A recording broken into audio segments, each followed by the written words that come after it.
One. Test. Testing. Okay, that was a mistake.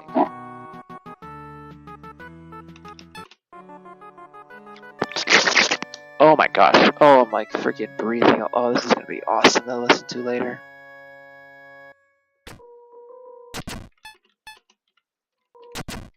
Okay. Let's see if this sounds good. Wait, am I actually live? Am I recording? No, I'm streaming. Oh, there we go. Oh, this is gonna be awesome to listen to later. That was a mistake. Oh my gosh. Oh, I'm like freaking breathing. Oh, this is gonna be awesome to listen to later. Alright, well, we're gonna do it like this, because screw it. Alright, let's get started. I'm gonna turn the music a little bit. Alright. Well, it's kinda nice. I sort of started it where we ended off last time. What the? Why did I say that? I meant to say we're starting off pretty far.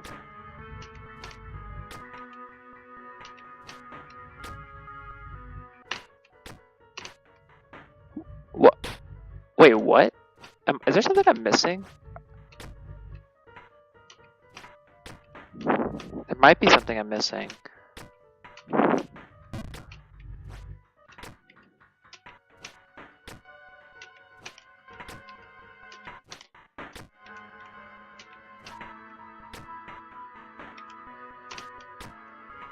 Okay, I'll just do that, I guess.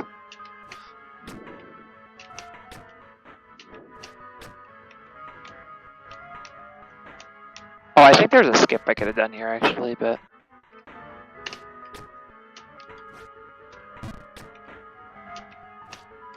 Oh, fuck. God damn it.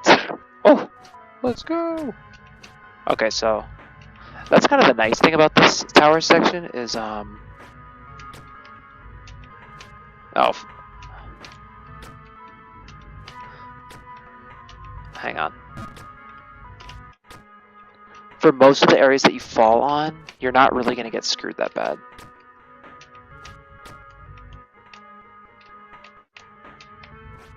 Which is good. That's nice.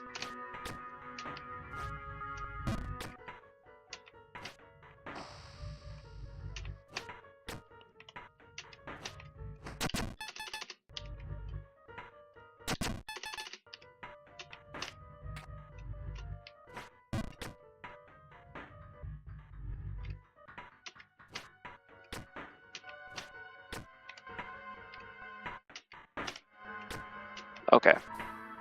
Oh, we're here. Nice. Oh,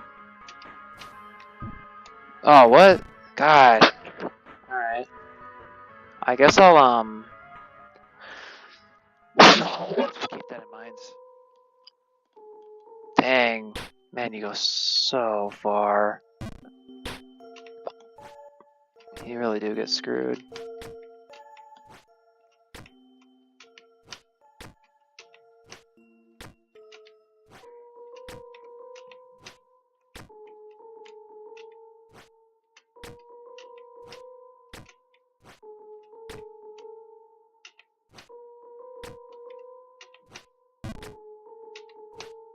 I just need to do that, because that... Yeah, you're chilling in that scenario. It's not great, but at least you're not going all the way down. So... Oh, that felt pretty close.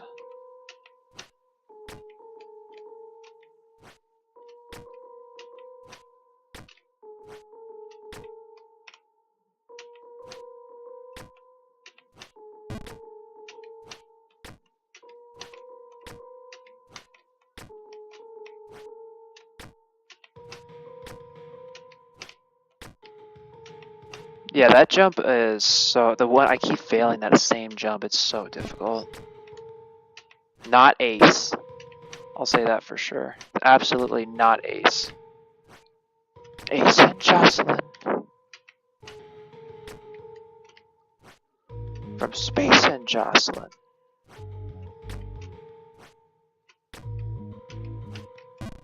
Yeah, because you just fall down there, you're chilling, because you just have to do one tricky jump. Holy. Wait, did I hope I didn't fuck it up, did I? 1, 2, 1, 2, no, we're good. Oh gosh.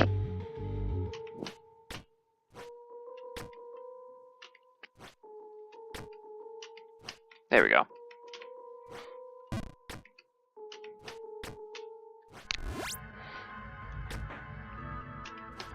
Alright, yeah.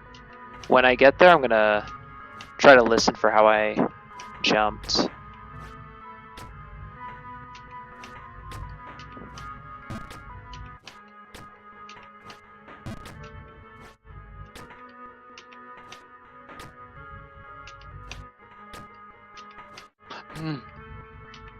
Uh-oh.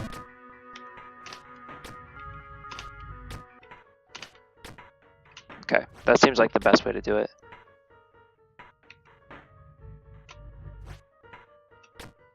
Oh, I feel like you could probably do it from like here or something. Yeah, maybe. I could try it. I don't think it'll harm me too much. Oh shit. My bad. Okay. I guess it wasn't the worst thing ever.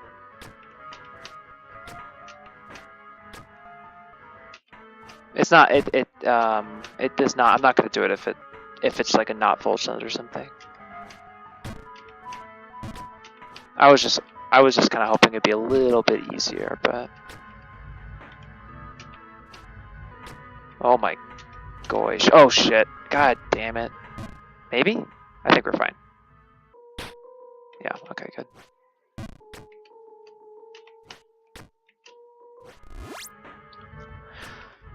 Well, at least we're getting a good amount of attempts on this section.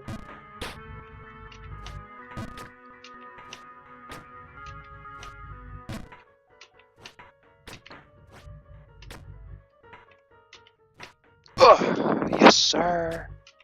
Oh shit. Okay, hang on. Let me Oh fuck. Oh, wait, that's good.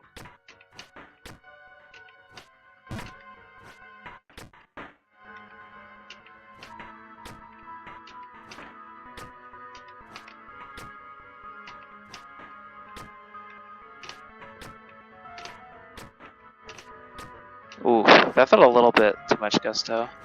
Yeah, we're just gonna go this way. Fuck it. Not too bad anyway. That is insane. That is legit. Oh, fuck. That is crazy. I did like a baby send, did I not? So lame, dude.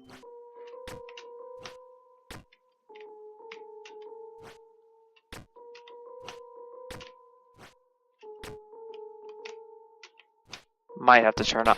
Oh, shit.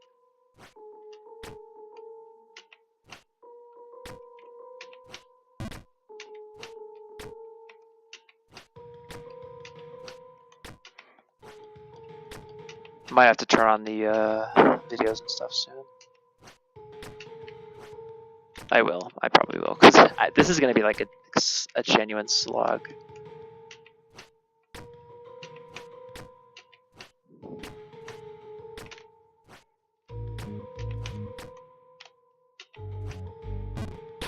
Ooh. Okay. Oh. Jeez. There we go. Oh, I thought that was gonna undershoot.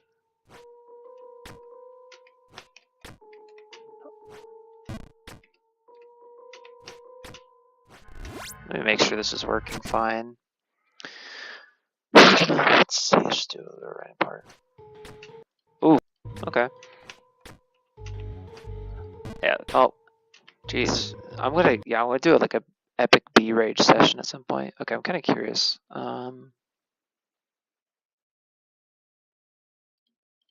Oh, we're here. Nice.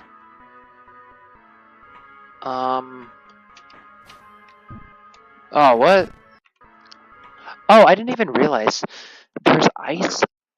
There's ice on it, but it just ends. So all I have to do is just land there. So I okay, interesting. Yeah, I'll try to figure out that timing. I haven't really gotten back there in a bit though. It's been like a little bit of like 10 minutes or something.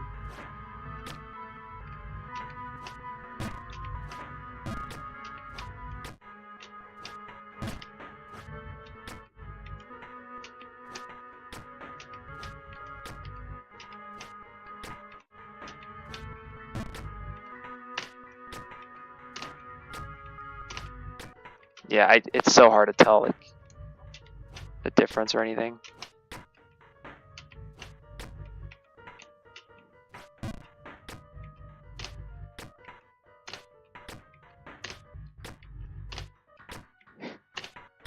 Okay, there we go.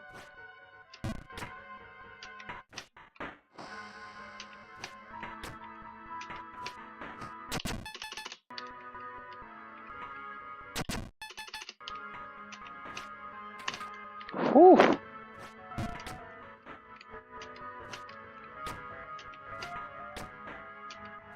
Oh, gosh, I should have slowed down.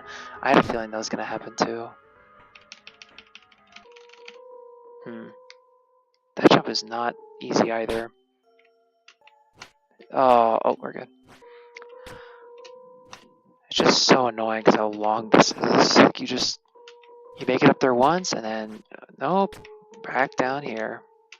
None of it is that hard. It's just long, and it doesn't make it very easy to deal with.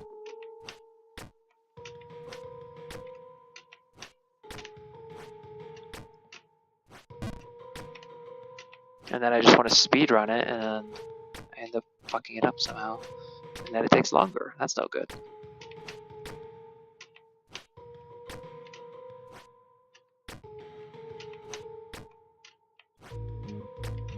Uh-oh, that might end up never good.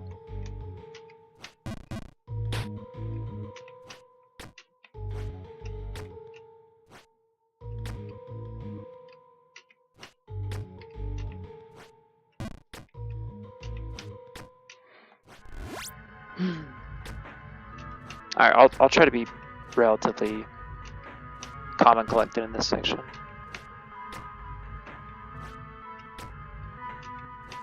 Oh, okay. No, we're good, we're good.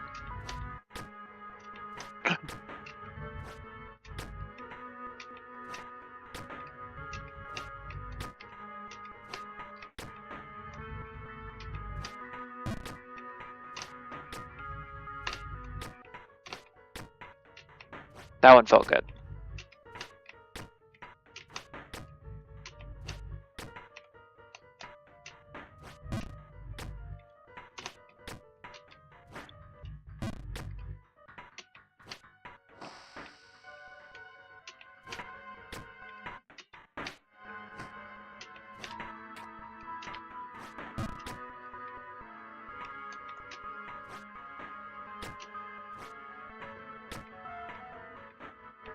Man, I really wish you could do something like that, but...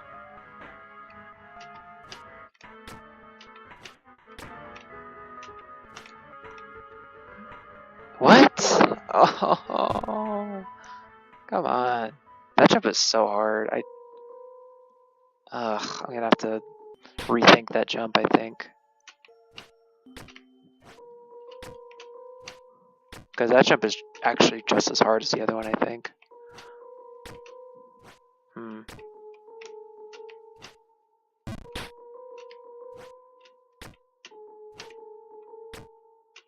Well, I do wonder if there's a... God damn it. Whew, that was not what I meant to do. Holy shit.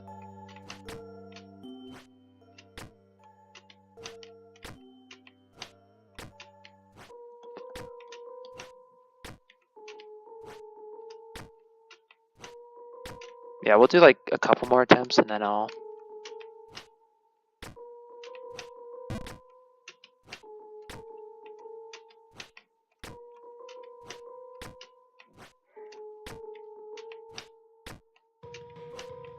Oh.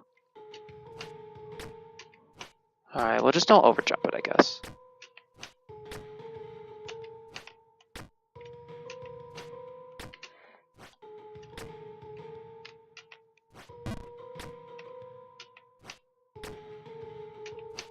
I kind of just assumed that there's a certain position in which I was doing that jump from that I keep failing. Not my PB, but the one kind of right before it. And I thought I was doing it the right way, but now I'm wondering if that was the wrong way to do that jump. But we'll see. I might get back there on this attempt, so.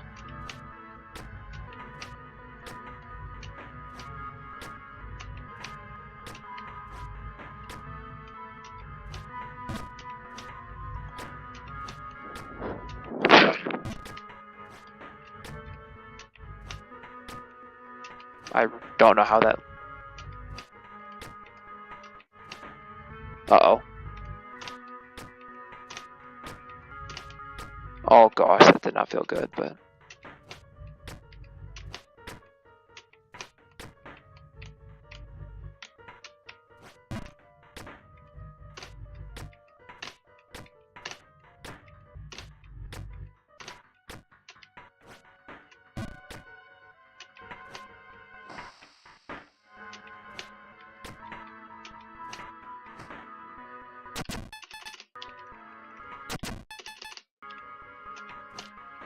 Whew, that did not feel good.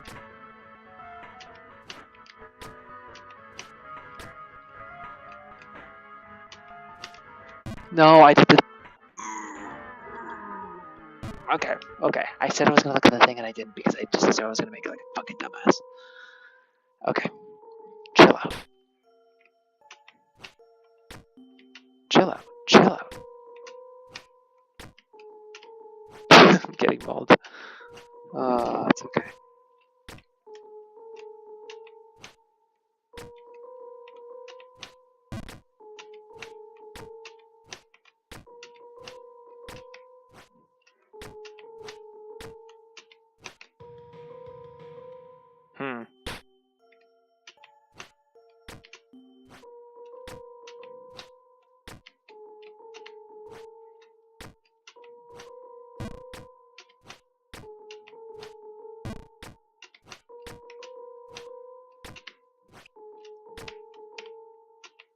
Alright, let's just slow it down.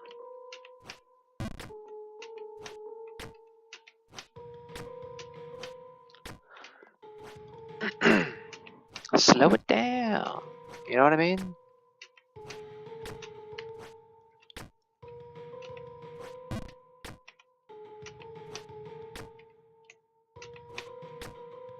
That was close. Oh shit. Oh, I fucked up. We're chilling. Ooh, these are close.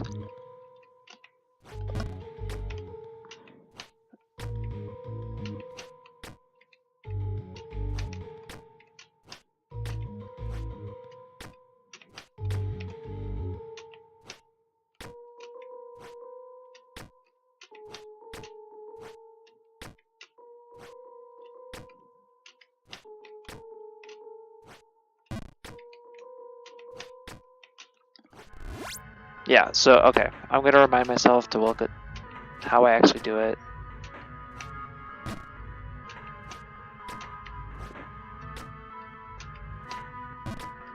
Because I don't really understand how to do that jump. The issue is there's two timings, and they're both, I think they're both, oh shit, no, we're good. They're both relatively easy timings to do, but I just have to be aware of it because I have to position myself differently for those timings, and I keep misconstruing the timings. So we'll get there in like probably like 20 seconds.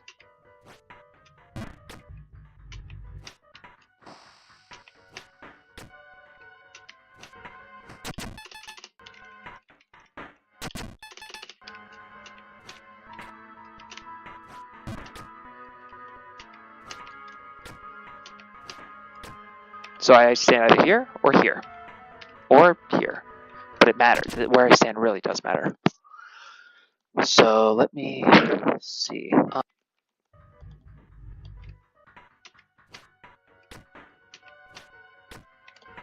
So here I stood in the middle.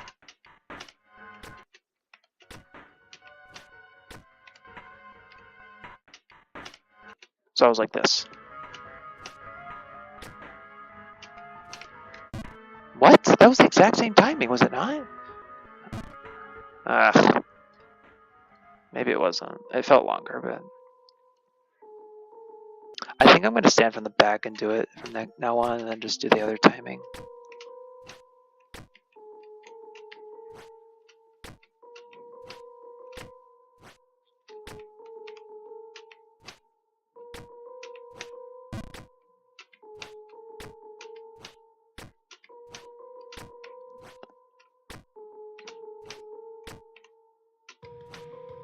Oh gosh, yeah, and it's just not a lenient jump at all. Like it's just not lenient whatsoever. Ow. How the? Oh god damn it. What? Oh shit. No, we're good. We're good.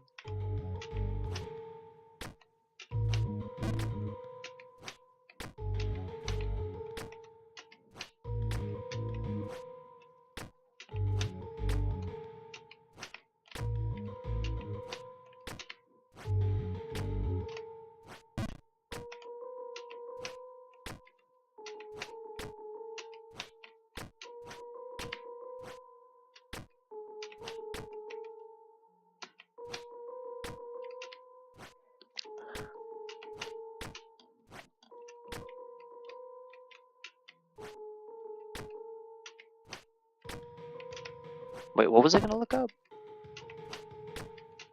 I'm gonna compare those jumps, but I think the reality is just the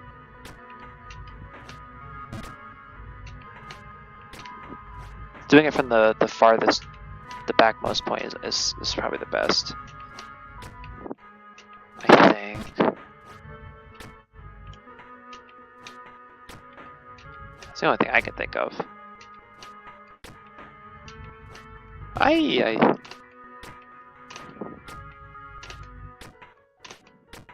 that did not feel any different, so I'm glad I just kind of kept at it.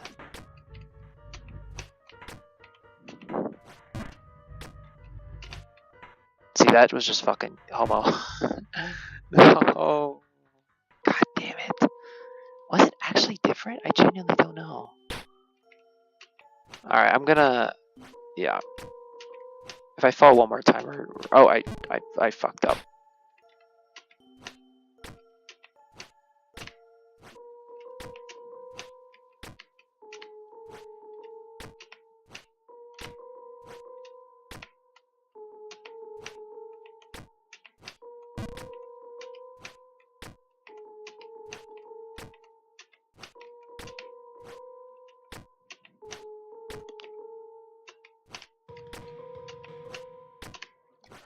It's kind of crazy that I'm failing those jumps, which is not hard. They're not hard jumps. Oh, I guess I'm failing that jump too, apparently.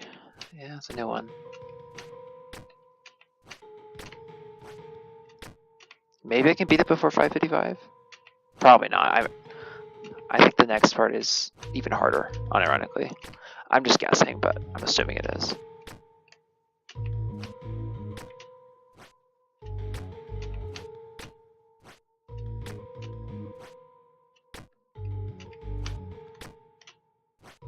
So glad I can just skip that one.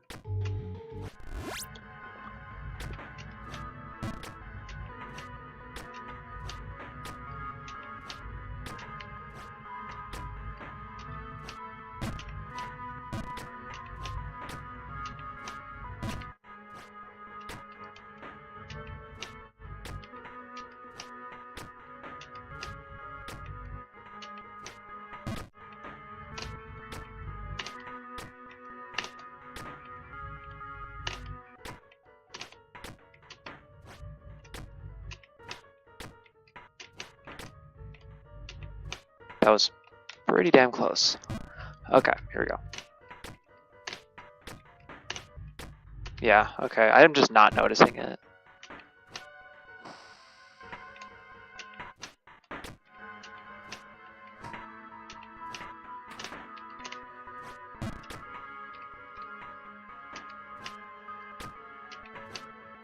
Okay. Got it. Okay, we'll do it from the back then. Finally made it back here. Holy shit. Alright, I'm going to compare the first time I did the jump to the next time I did the jump, and then we'll see what we can do there.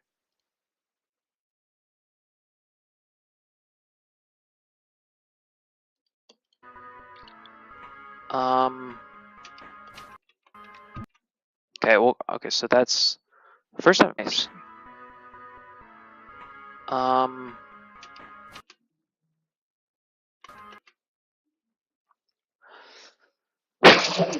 how many here? Nice. Um,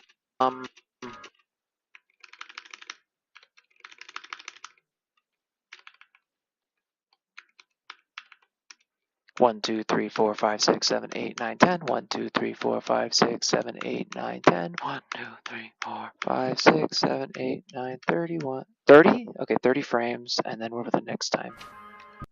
I barely hit it. I mean, the next time.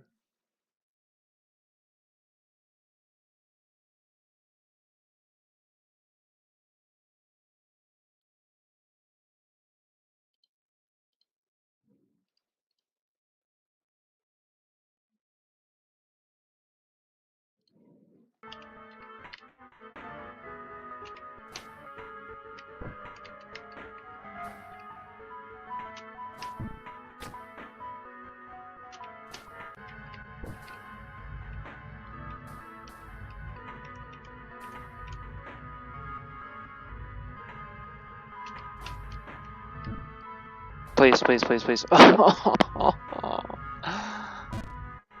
don't know how to do this section. It's so hard. At least I got the timing for those jumps. Like 5:53, so I know where to look now.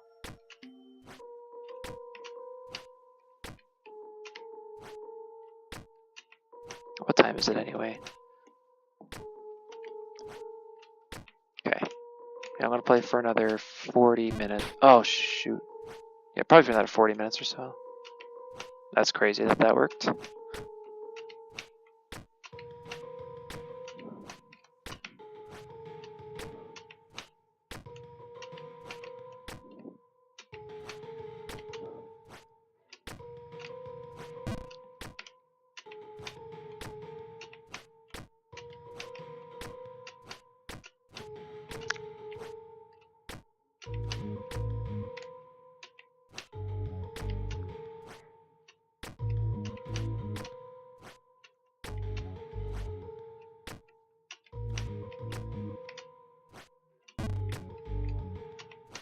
There we go.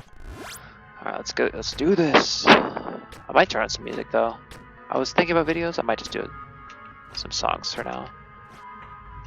We'll see.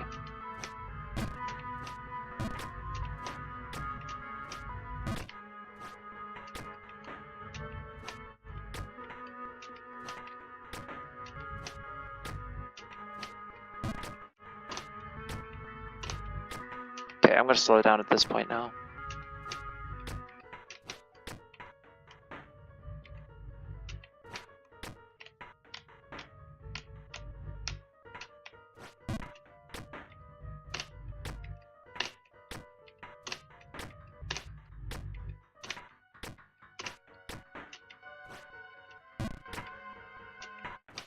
Uh-oh. No, I really didn't think that was gonna... Okay.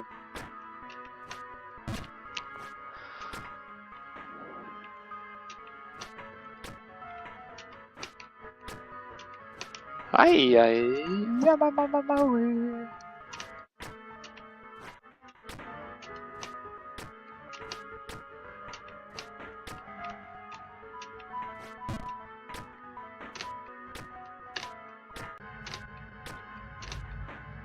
Oh, come on, dude. I don't understand. One.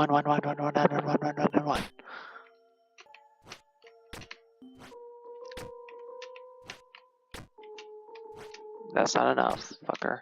There we go. Alright, I want to check and see, but I don't really care. It's so stupid.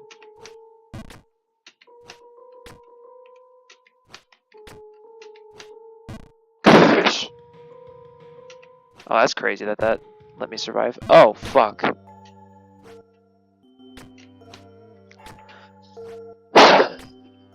Alright.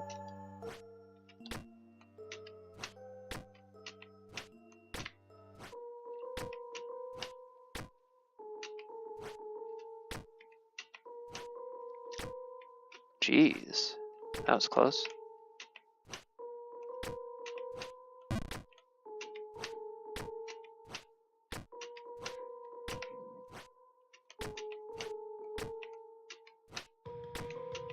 I did not think that was gonna make it. One of those I didn't think was gonna make it, but it's all good.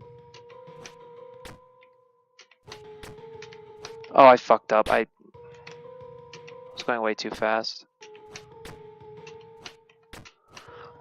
Alright.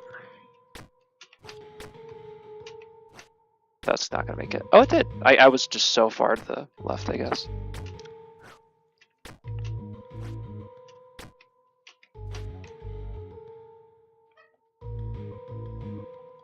I did the thing.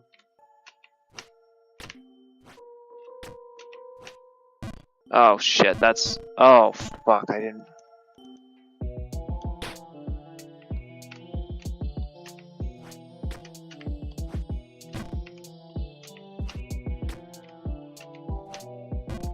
Yep, we're all the way down to the bottom. We're going like... Oh, never mind.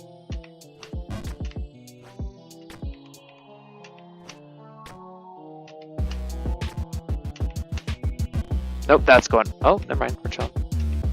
Just chill out for a second.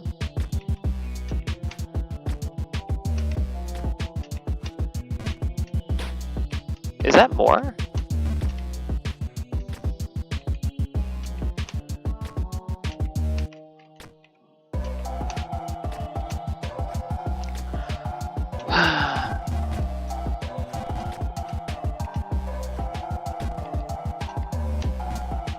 Shit.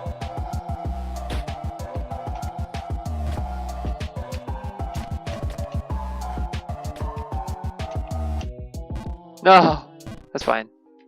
Oh man, we went from 90 to 60. And there's just more plummeting to happen.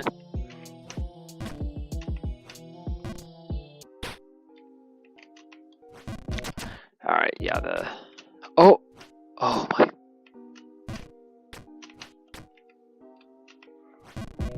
Music's going back on in one fail from now.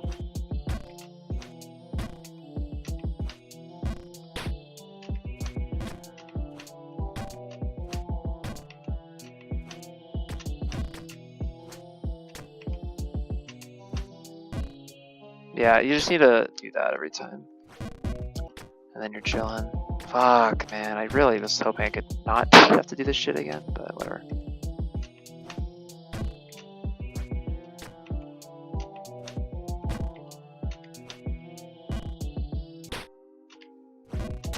Okay.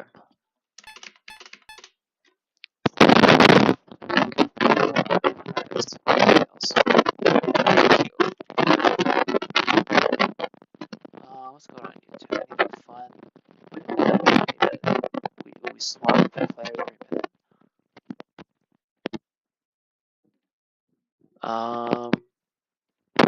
Sure, whatever. I'll just... Anything fun going on?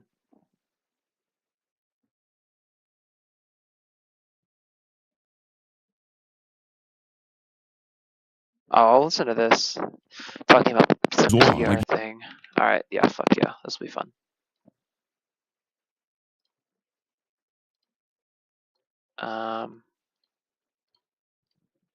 Okay. Zoran, like you interviewed Zoran when he was at 1%, and it's like, well, I didn't do that. Sorry, going to war and maybe even joining Blackwater. Like, I feel like there's some red flags there, or having a totem cop tattoo. Just some red flags there. I love how gentle they are with their side. There might be, you know, there might be like, maybe like some red flag, maybe Blackwater, Nazi tattoo, maybe some black. Oh my God. I should be Has he further laughed back. hysterically at like both at every. Was there another black candidate where he's like laughing at how stupid of a Cory Booker, Gee, Tucker Carlson? Nah. All these fascist forces in this country are The fascist forces, yes. Coming from screaming from the racist rooftops, Hassan over here. and they chose the issue of Israel to attack me on, which is the most basic. Do you think he is gonna have like long-term vocal damage from trying to talk like this all the time? I think it's vocal flag. Uniting. He's position. just They smoking chose the ciggies. 90-10 issue. 90-10. To be on the 10% side of this 90-10 issue. Hassan Piker's name has been everywhere lately. Not for winning an election, not for passing legislation, not for doing anything. Wait, have I seen this guy And depending before? on who you ask, he's Wait.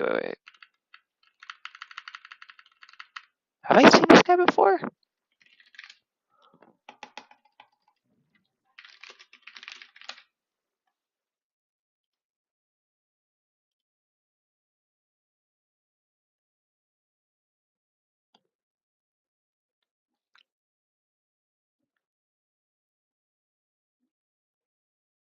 Whatever.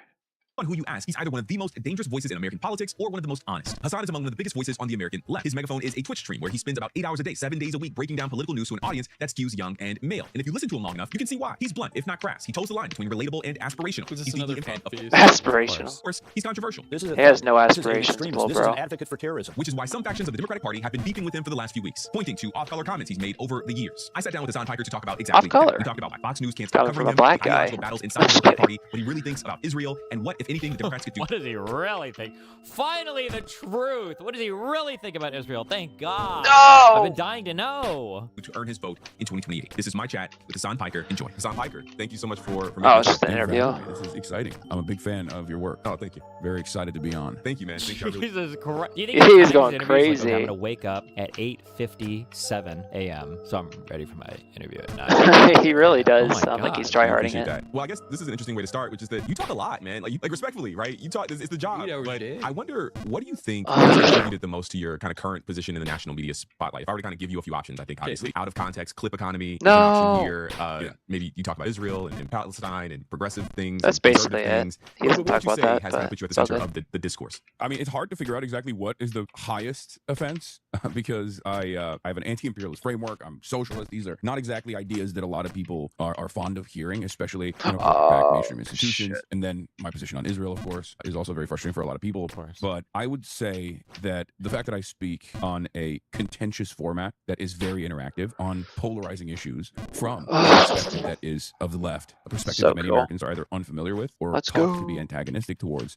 combine all of that and you're going to have an inevitability. Of course. such as this. Inevitability. I guess on a personal level, how are you processing like the onslaught of criticism? I mean, we'll get into the politics of it all in a bit, but I'm I curious love it. I seek out people who criticize me. how you're doing Oh! personally. This isn't the first one, but That's this not what one's I meant to been do, maybe a but- bit different. Would you agree? Yeah, but it's been different, not in a negative way. It's actually been quite positive. I don't find these last couple of weeks. I mean, I find it strange that it's been going on for the past couple of weeks. Nothing goes on for more than 4 days in America. In our current news cycle, this has been the most resilient point. thing. And I think it's partially because I'm live all the time. So I'm obviously going to give Fox News more ammo every single day, as they have been. They've been updating. True. The RNC research department is constantly posting new clips of me every day. I even joked about it at the Yale Union last night, where I was like, today we're going to talk about the resolution and the American Empire. And then tomorrow your grandparents are going to hear about it on Fox News, which is literally happening right now. So I guess that's a big part of it as well. He sounds like that Maybe lawyer some guy Republicans who think was, like, this is a great laughing like a opportunity fucking to, tie retard someone that they consider about to be the, radical to vest- about the Democratic trade Party, wreck. attack the Oh, Democratic Party, and then shit. there's plenty of right-wing forces in the Democratic Party who also recognize that there's like an ideological battle within the party itself. The idea that we talk about, like big tent or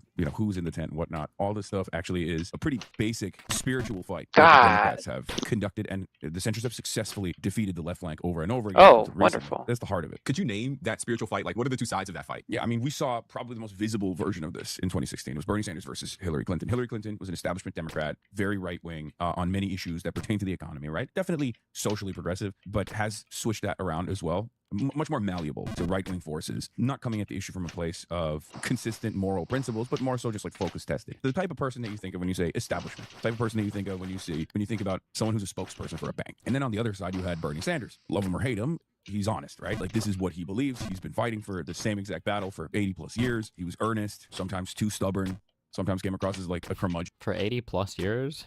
He's been fighting this battle since he was 2? How old is Bernie again? Based. King.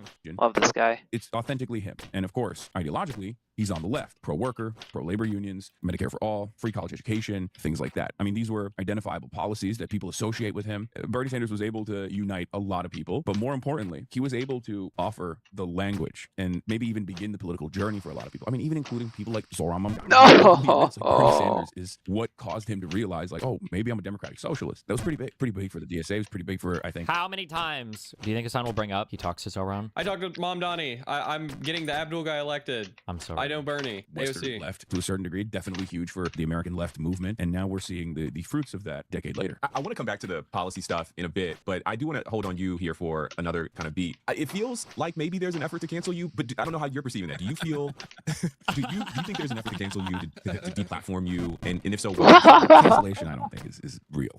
I'll just say it. It's easy to say that when you have no chance of ever getting banned or demonetized for anything. True. I don't. Yeah. I mean, sometimes I wish it was, because there's a lot of people I'm like, we shouldn't listen to this guy, and perhaps that's how Jake Tapper feels. Oh, Anti-Israel, my fucking life. anti-Semitic. So why are so many Democrats doing campaign events with him? I personally feel that way about, like, I don't know, 90% of the dudes I have to deal with in the space that I'm in. You know, the Andrew Tates, the Claviculars, the Sneekos of the world. The people you have to deal with, you wouldn't talk to or debate any of these motherfuckers. What are you talking about? Well, you did Oh talk to my Andrew God. Tate. All those times he's had to deal with Sneeko and Clavicular. Oh my God, kill me. And that's why they think I'm a woke, scold, joy killer, annoying left person. Yeah, I'm sorry. Hold on. Chat really loves to bring this up because they have autism. That is correct. Hassan Oh. did have one 8-minute debate with Andrew Tate like 20 years ago. Shit. Correct. You guys, yes, that is right. Oh, Whether or I'm not that women guy. should drive cars. So I'm so sorry. I know you. It you wasn't love to bring about that up for some fucking politics, retarded but- fucking reason. But no, it was dragged onto a Twitch stream. I think by fucking Aiden or somebody. No, he's never seriously argued with any of these fucking people. Well, I mean, Clavicular doesn't do politics, so I don't know why we'd care about him. I guess Sneeko might be an okay example.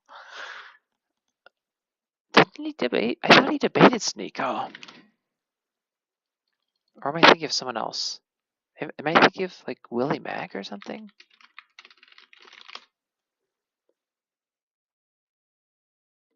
Oh, I'm thinking Moist Critical, and they didn't debate, they just had a conversation. Never mind. Okay, fair enough. But Clavicular doesn't do politics, I don't think so. So when he's talking about them, I'm assuming he's just talking about their views on the world. So I don't know why Destiny's saying that's kind of retarded, but Women whatever. should drive cars. So I'm so sorry. I know you guys love to bring that up for some fucking retarded fucking reason. But no, it was dragged onto a Twitch stream, I think by fucking Aiden or somebody. No, he's never seriously argued with any of these fucking people. And that's censorious. Oh, or it might have been on XCC stream. But those are the trenches I'm fighting in. I don't think it's real. Trenches I'm fighting in. Give me a fucking break. Holy shit. I don't think especially in this day and age when there are so many different platforms that you can be on. You can claw yourself back to relevancy, as Nick Fuentes clearly did. I mean, he got hit with the full scope of deplatforming at a time when people were like, "Oh, that's a white nationalist, neo-Nazi." Like, we're not gonna. I mean, he's an open white nationalist. Remember when you shut Andrew Tate the fuck down? I don't think I've ever gotten to debate Tate, have I? Honestly, we're just not gonna put him on our platforms. Like, it doesn't. That's like exist. his most popular Oh, clip. on Twitter space. Oh, yeah, because he didn't know anything about any. I remember that. It was retarded. But that was just a standard fucking retard conservative. I remember that. Was neo-Nazi, like, with the full scope of deplatforming at a time when people were like, "Oh, that's a white nationalist, neo-Nazi." Like, we're not gonna. He's an open white nationalist. Honestly, we're just not gonna put him on our platforms. Like, it doesn't exist anymore. And cancel culture, on top of that, I think only works if your audience decides, like, if your people decide that you're not serious or you've done something worthy of cancellation. Like, the things that people want to cancel me over, quote unquote, cancel me over on, CNN are ridiculous. Like, that's why people Oh my god. listen to me. They'll be like, "Oh, he's vulgar." You have become an issue within the Democratic Party yourself. Tell us about that. I don't think I'm necessarily an issue within the Democratic Party as much as I am an issue for a lot of consultants. Yeah, I speak for 21,000. I've spoken on Twitch for 21,000 hours, and yes, I'm vulgar. Jesus. I'm vulgar towards right-wingers. I'm vulgar Diva. towards reactionaries. I'm gonna bully bullies. That's kind of the whole point of why people are watching. Oh, the only issue that people have with Hassan is he's so mean to right wingers. True. I forgot. And then they'll be like, "Oh, Fucking- he's vulgar towards people who defend Israel." It's like, yeah, I'm an anti-Zionist. Oh, and true. Guess what? So is 90% of the party's base at this point. Maybe not to the same degree, but like people don't like Israel. So that's the second reason why I think this entire like Hassan is a danger, we must stay away from him narrative has been so funny because like even from the start, I had a lot of people calling me up. Two funny things happened. One, a bunch of politicians hit me up to be like, hey, I hope you're Bob doing all right. Donnie, I'm not gonna right? lie. Hit 'em up. A bunch of people in politics hit me up to be like, hey, I hope you're doing all right. I know things are, I know things are hectic, right?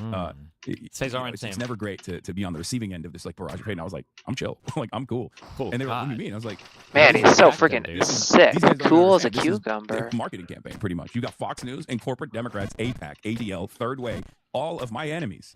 All of the people whose politics I find to be repulsive, all these undemocratic forces Okay, in this that's country, all crazy. these fascist forces in this country are screaming from the rooftops. And they chose the issue of Israel to attack me on, which is the most like base uniting position. They took a 90-10 issue and chose to be on the 10% side of this 90-10 issue. So yeah, Oh, they you can yell at me every day, fucker. but it's going to backfire on them, which it did, which is why they then started trying to shift the narrative to Hassan is dangerous in many other different ways, ideologically dangerous in many Like other his different ways. dog. And also, we should probably stop talking about him. He's just irrelevant. It was like, well, we're on the 4th week now. Like, why are you still talking about me? Then yeah, I'm irrelevant. Give it up. I find it Oh, interesting that oh. two of the loudest anti-Zionist voices in American media right now are you and Tucker Carlson. It feels like you guys are almost like the Two most sides of the same prominent, coin. most consistent voices Oh my God! Imagine comparing him to Tucker Carlson. against Oh, Zionism and against what Israel is doing in the world. And what do you make of the rise of anti-Zionism on the right? I wouldn't even say Tucker Carlson would call himself an anti-Zionist. He'd be like, anti-Zionist? I don't even know what that means. He'd be like, I love Israel. You won't hear me say that, okay? Like, let me tell you, from my assessment, a country is not always going to be representative of every single individual in it, but like a country can be representative of an ideology. And I think Israel has evolved into its last stage of fascism at this point. Tucker clearly doesn't feel that way. I think Tucker is a very dangerous propagandist. He has a higher priority for always pushing the platform of what I like to call WASP nationalism. Does anybody really believe, any adult actually think that white racism is the biggest problem in America's inner cities? We saw a version of his room reading and his capabilities of being that dangerous propagandist, like normalizing the Great Replacement theory and numerous other white supremacist talking points on the main stage when all the way back in 2016, when he was the most popular Fox News broadcaster and the most popular news network in the country, he regularly talked about economic populism.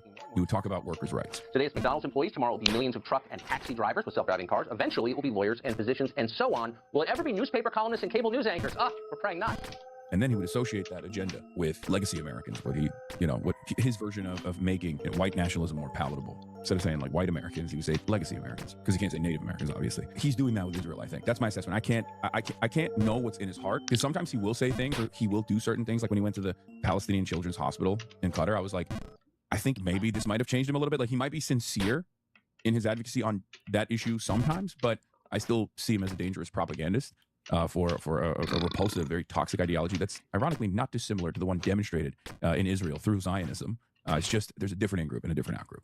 That's the way I see Tucker's version of events. A lot of people get mad at me. I think he's even more popular than myself, certainly, and maybe even more popular at this stage on the issue of Israel as well. You say that Israel is entering like its final stage of fascism. What do you mean by that? Zionism, from its inception, has been an ideology that is an ethno-religious supremacist ideology. There's an in-group, there's an out-group. It is crazy to me. Oh, why? How many people just don't know anything about anything in the Middle East, and then he comes on to explain it to them? Holy fuck, this drives me crazy. Oh my God. It's identical to other historic fascist movements. And at its inception, there was the Nakba, a lot of violence that took place leading up to the Nakba, and certainly during the Nakba. In 47 and 48, where 750,000 indigenous Palestinians were expelled from their homes, ethnic cleansing, and they were never allowed to return back to their houses, right? That was an unbelievably violent event. And there have been times where Israel has spiritually continued that process, but Israel has maintained an apartheid for 80 years at this point, since the inception of Israel. And It's like the that apartheid movie. practice is obviously racially discriminatory and devastating for the almost 15 million Palestinians that live all around the world, some of which are not allowed to return to the occupied territories, and some of which currently live under the oppressive Israeli apartheid state, half in the West Bank, occupied Palestinian territory. Oh, I and got lucky. half in Gaza, which is a hermetically sealed open-air prison. Open-air prison, right? Yeah. So Oh, he got that? that practice has been going on, whether Americans pay attention He to it did or the not. Mr. Moten And it's thing. one that Desmond Fuck. Tutu, Nelson Mandela, many other figures have correctly pointed out as apartheid. These are people who have fought against apartheid in Africa, right? This is a good place for me to then kind of actually double back, because I want to ask you about, like, why do you think Democrats have such a hard time accepting you, a person like you, into their ranks? I look at Graham Plattner, who, similar to you, has said some disagreeable, if not like outright awful, Wait, did terrible anyone bad else things mention in his that? I'm past. actually so curious if anyone.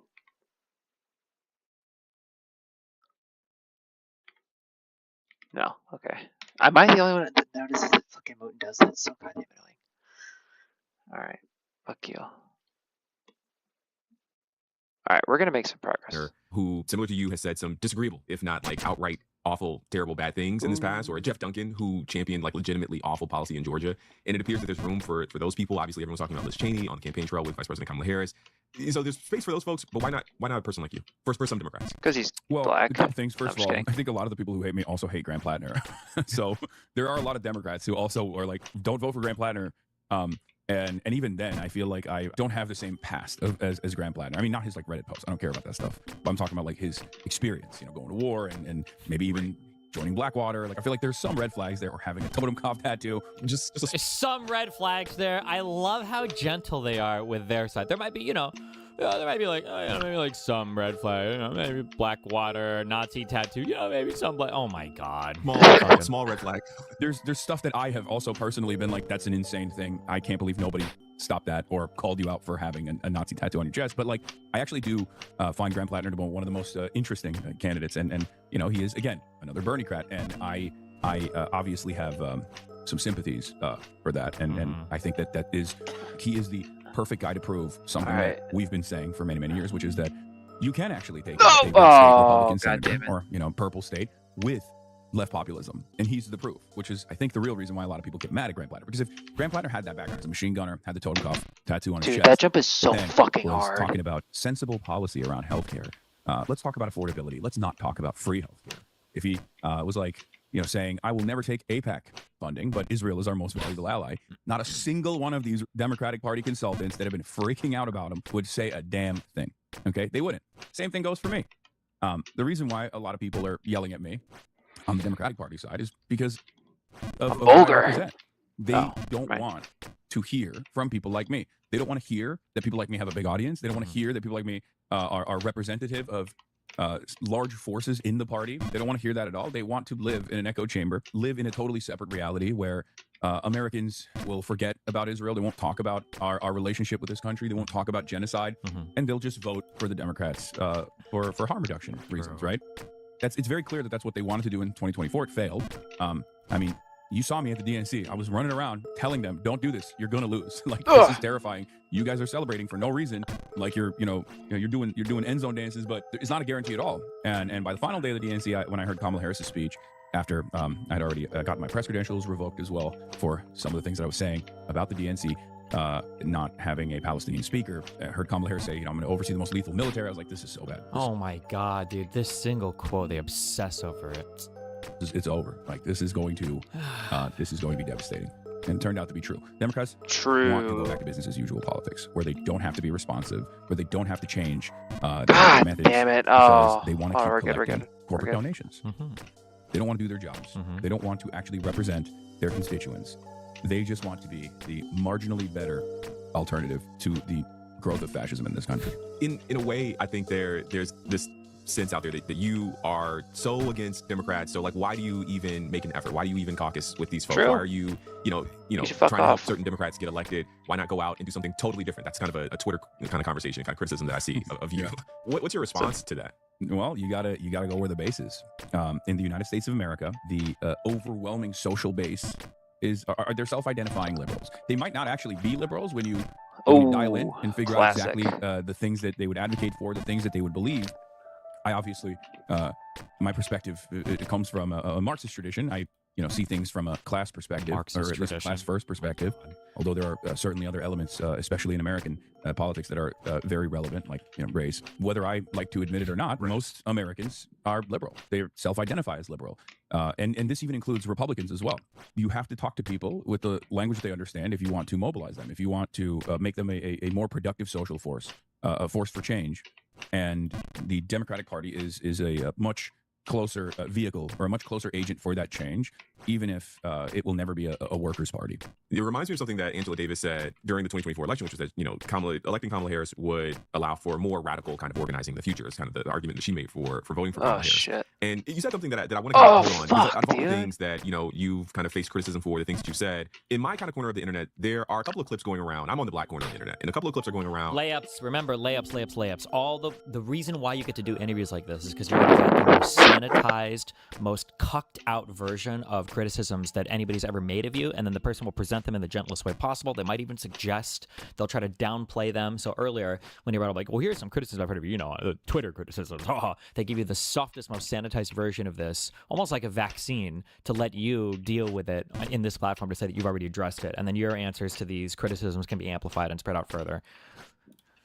The manufacturing here is just crazy. Things that you said. In my kind of corner of the internet, there are a couple of clips going around. I'm on the black corner of the internet, and a couple of clips are going around of you being pretty dismissive to black folks kind of in your comment section. There's like the root.com kind of comment that you made, which was a completely unnecessary plug to the root. Come on, man. The root's doing good work. Sometimes. Like, this is like, come on, man. The root's doing good work, man, right? Wasn't that totally another? Come on, man. The roots are like, oh my God. Root.com article regurgitators in here instantly being like, sweetie, Wait. you don't understand black people. Wait, is this a? Here, come Oh, on, I thought the editor actually clipped it. That'd be fucking crazy. Man, the roots are like, oh my God. One. Root.com article regurgitators in here instantly being like, sweetie, you don't understand black people. So, you said this thing at the end of your kind of rant about standpoint theory. And I think a common critique of leftists is that they can be a bit class reductionist and dismiss the race and racism kind of issues at play. Oh my God. This is an actual decent question. Now, Hassan will not answer it with any substance. Will he ask a follow-up? Let's find out. In America, which you just touched on. And I want to know what your perspective is there, because there's a real critique out there that Hassan Piker is anti-black after those clips have played. And I want you to respond to that criticism specifically. Of course. So I'm not, but I understand why, as we talked about already, in short bursts, when you clip something, when I'm talking for 21,000 no. Short bursts out of context. Okay. hours, very easy to present me as something I'm not. The inception of this was, ironically enough, many, many years ago when I ratioed Nicki Minaj. That's when Black Twitter was like, fuck this guy. Can I curse on this show? I'm sorry. Okay, so Black Twitter was just mad because you ratioed Nicki Minaj. That's all of Black Twitter. Okay, let's go. You can curse. You're free. Be free.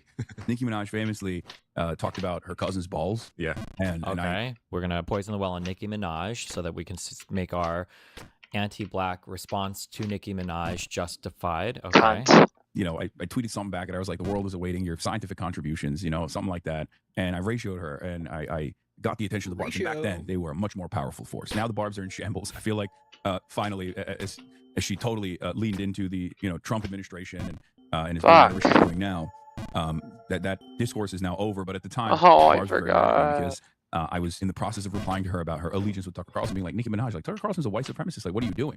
And everybody got mad at me. They're like, this is a black woman. You're talking over a black woman. You think a black woman doesn't know who a white supremacist is. And there is this reactionary attitude that I think some Americans have, even some black Americans do. Obviously, they've experienced white supremacy. That's the primary anti-blackness is the primary form of hatred that persists, and has become fairly sophisticated in the ways that it is demonstrated through every orifice of American existence, right? You don't have to just straight up say certain slurs or make certain comparisons, although... Okay, so for people who didn't catch this, there was just, for underlying a lot of the, I don't actually read any of this shit, so I don't fucking know, okay? But in sociology, there's this thing that I only know about this because the far right people used to attack it all the time. It's called like standpoint epistemology, or sometimes people just call it like standpoint or whatever, or standpoint theory or something. And basically, I don't know if intersectionality came from this, but I think it was the idea that you can analyze the way that a person engages with society through the different identities that that person has.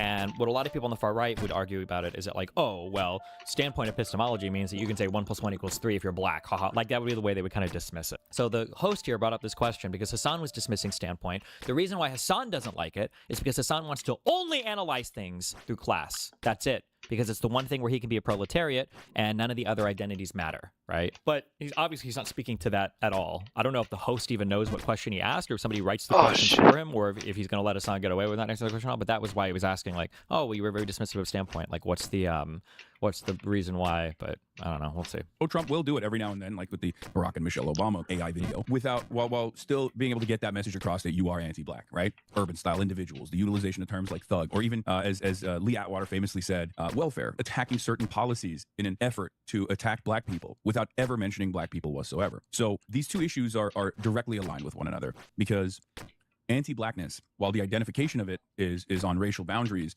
the impact of it is still very much that class felt so violence. See, good. he's trying to bring it back. He's basically saying, fuck your standpoint shit. It's all about class at the end of the day. But he has so much like jargon and word salad shit. I feel like he's workshopped these answers. Right? Like, it turns back into a class issue at the end of the day. Black people are overwhelmingly a part of the working class. Ironically enough, yeah. In modern America, black people are also, black people have the highest union participation rate amongst all of the different ethnic and racial groups in this country. Is that true? Is there like a poll for that, or is there a way you can see that? What did you say exactly? Black people have the highest participation in union-related labor. Oh, I have no idea. Because they work in these jobs for the most part. So like the violence that black people experience, the targeting is racial, but the violence they experience is still class violence. It's still class violence, true. Remember when we were lynching black people for being a part of the proletariat? So that's my broader perspective. And as far as standpoint epistemology goes, or at least we're going to talk about root.com. Oh my God. Never mind. No, I can't do it as a white person. Having like a sound clip that just plays the Uncle Ruckus music. Jesus. That'd be way too much. Never mind. Certainly he's going to push back on this or follow up on this to some extent, right? One of the things that I've seen, and maybe I shouldn't be saying some of these things because, I'll be back. I'm white, but... Whoa, he shapeshifted. He's white today. Oh, yeah, Middle Eastern. I thought he's Muslim. Or, well, it just depends. An Arab? It depends. It He's on does his white depend. game today. Hey, today is white. There is anti-blackness in every aspect of American society, including... There was some stream where I was watching, and he was talking about being Muslim. He's not Muslim whatsoever. Even his own Reddit was calling him out on this fucking retard. liberal commentary. I mean, sometimes revolves around not Finally, identical, but holy somewhat shit, similar we're back versions here. of anti-blackness that I see and hear from The root? Republicans. Okay. But that is maybe demonstrated in a more liberal adjacent way. And my common critique always is around the way that black men are portrayed in some liberal circles. Black men in general are still infinitely more progressive than white men are. Like, that's such a ridiculous thing. Progressive? In what way? What? Hold on, somebody linked something. From the Bureau of Labor Statistics on page 2, bullet 4. Black workers remain more likely to be union members, 11.4%, than white workers at 9.9, Asian at 8.7, Hispanic at 8.9. What do they mainly do for work? In my mind, union jobs are like skilled trade labor things, which I guess I just imagine in my mind to be generally more often like white people. Oh, it doesn't say. Union Ooh, nowadays means public racist. sector. Are government jobs considered union? Are they generally union jobs? I don't know. I have no idea. Postal and UPS unions, trashman warehouses, etc. Okay. And we see versions of this. We saw versions of this with even like Barack Obama coming out and saying, if you don't want to vote for Kamala Harris, black men, like, you might just be a little misogynistic. Like, what are you doing? And I thought that was also a ridiculous thing to say. Now, of course, I'm white. Barack Obama is black. And not only is he black, he was the president. Very right? black, So he's a actually. profoundly important figure. So, Fuck, dude. I fucking hate black people.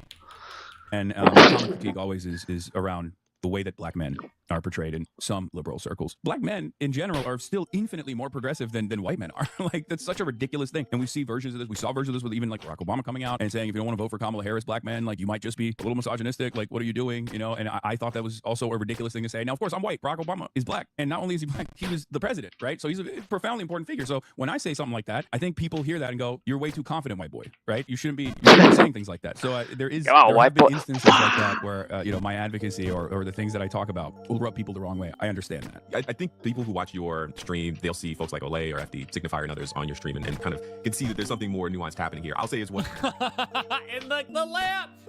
Oh, dude. Fuck. We can analyze so many of these interviews. The layup. It's the easy question. Already kind of massaging the answer. No critical pushback. Accepting the answer without any kind of follow-ups at all. And then, like, giving even more credence afterwards. Like, Jesus. well, I'm not here to defend the root.com. I think they're in black ownership for the first time in a while. I'm not here to defend the root.com. Even though his opening question to this was, come on, they do good work, don't they?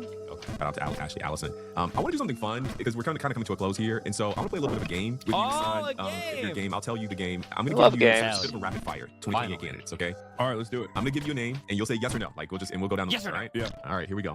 First name, Rahm Emanuel. No, but also it sucks because he said he would come on the show. He was like defending me, and not that I want him to come on the show, but no, definitely no, Gavin Newsom. no, JD Vance. absolutely no. So wait, is this who I'm voting for in 2028? Like, what? This is would you vote for it? Okay. Let me tell. Based on what you know about them today, would you vote for these people in 2028? Oh my God. JD Vance. No, I will never vote for a Republican ever. Gretchen Whitmer.